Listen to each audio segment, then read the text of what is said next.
ವರನಟ ರಾಜಕುಮಾರ್ ಅಲಂಕೃತ ವಾಹನದಿಂದಿಳಿದು ವೇದಿಕೆಯ ಕಡೆಗೆ ನಡೆಯುತ್ತಿದ್ದಾಗ ಪೂರ್ಣ ಕುಂಭದ ಮರ್ಯಾದೆಯೊಡನೆ ಅವರನ್ನು ಸ್ವಾಗತಿಸಲಾಯಿತು.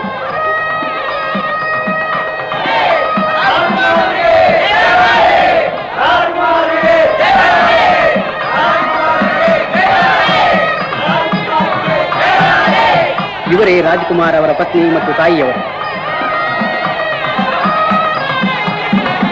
ಶ್ರೀಮತಿ ಬಿ ಜಯಮ್ಮ ಅವರ ಪ್ರಾರ್ಥನೆಯೊಡನೆ ಕಾರ್ಯಕ್ರಮ ಪ್ರಾರಂಭವಾಯಿತು.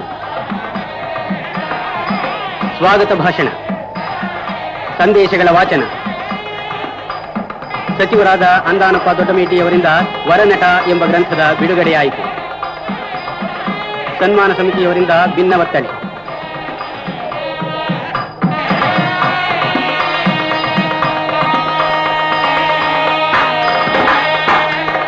ಹಿರಿಯ ನಿರ್ಮಾಪಕ ನಿರ್ದೇಶಕ ಬಿ.ಆರ್. ಪಂತುಲು ಅವರು ವರನಟನಿಗೆ ಹಾರ ಅರ್ಪಿಸಿದರು.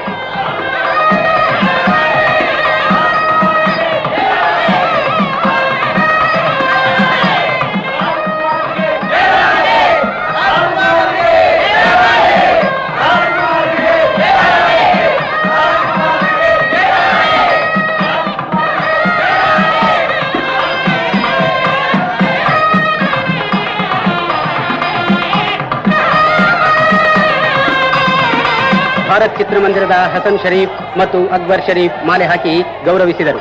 ಆರ್. ನಾಗೇಂದ್ರ ರಾಯರು ಪುತ್ರ ವಾತ್ಸಲ್ಯವನ್ನು ತೋರಿದರು. ವೀನಸ್ ಸಂಸ್ಥೆಯ ರತ್ನಂ ಅಯ್ಯರ್, ಚಿತ್ರಪ್ರೇಮಿ ಸಂಘದ ರಾಜಶೇಖರಯ್ಯ, ವೀರಾಸ್ವಾಮಿ, ಪಾಲ್, ನರಸಿಂಹರಾಜು, ವೈ.ವಿ. ರಾವ್, ಬಾಲಕೃಷ್ಣ, ಕಲ್ಯಾಣ್ ಕುಮಾರ್, ಲೀಲಾವತಿ, ಭಾರತಿ, ಜಯಂತಿ, ಮೀನುಗುತ್ತಾರೆ ಕಲ್ಪನಾ ಇವರೆಲ್ಲರೂ ತಮ್ಮ ಸಹೋದ್ಯೋಗಿಗೆ ಗೌರವವನ್ನು ಸೂಚಿಸಿದರು. ಸಚಿವ ಶ್ರೀ ಲಕ್ಕಪ್ಪ ಅವರಿಂದ ಅಧ್ಯಕ್ಷ ಭಾಷಣ.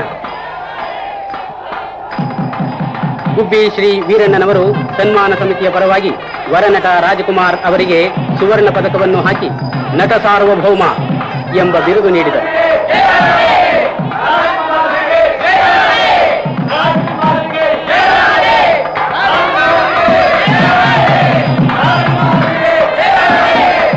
ನಟ ಸಾರ್ವಭೌಮ, ನಟ ಸಾರ್ವಭೌಮ, ನಟ ಸಾರ್ವಭೌಮ.